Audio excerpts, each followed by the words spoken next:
మర్యాద లేనివాడు మునుపటి కోటికి జరిగిన సత్కారమే నీకు జరుగుతుంది. బంధించండి. బంధించబోయి భంగపడ్డం మీకు పరిపాటేగా. కనుక నీవు నా తండ్రి వాలి సందటకెక్కి నీవు వాలి కుమారుడువా?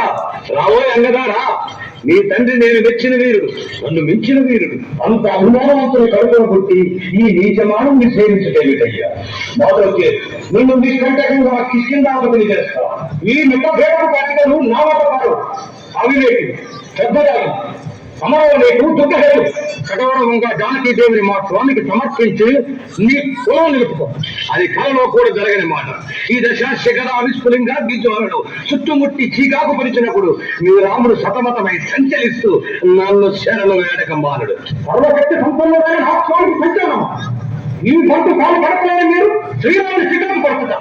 కల్లా ఏదైతే మాటలు కడపండి.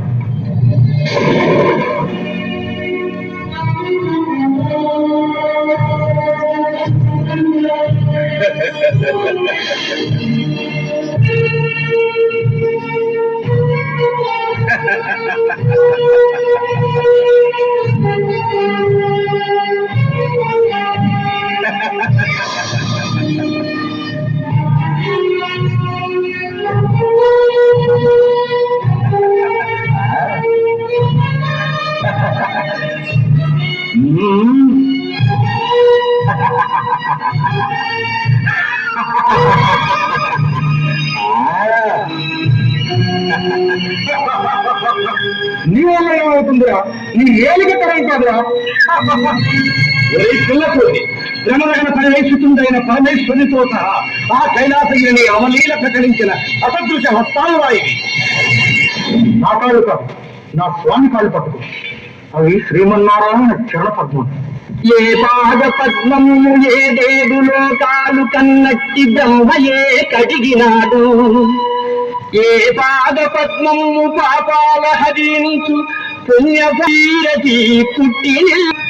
ఏ పాద పద్మము కింత తాకినయంత రాతిలో అందాల నాటి వెలకే.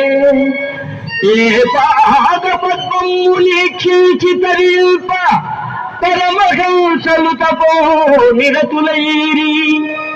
ఏ పదార్థము బ్రహ్మాండమెల్ల నిండి బలిని పాతాళ జగతికి పంపగలిగే. హట్టి శ్రీరామ పాదం పట్టుకొనుమా, అందలే నెట్టి మోక్షం నందుకునుమా.